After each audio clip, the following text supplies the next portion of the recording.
انا هنا لما سقطت التي سقطت التي في كله.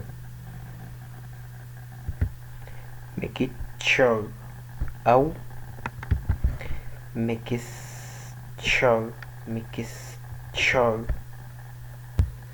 ميكستشر معناها خليط او مزيج. هنا كابتشر او كابشر كابشر كابشر معناه يلتقط او يمسك او يسيطر على. نيتشر نيتشر او نيشر، لا نيتشر اللي كده اتنطق نيتشر معناه الطبيعة.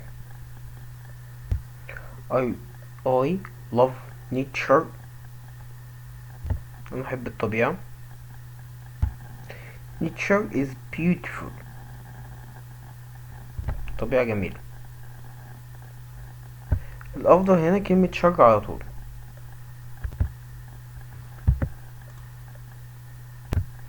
structure structure structure معناه هيكل او تركيب او بنية. texture texture يعني ملمس او نسيج.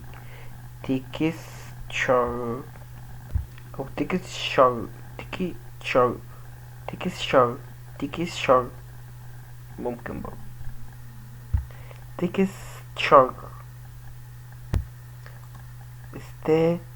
statue تيو دش statue statue statue معناها تمثال. statue.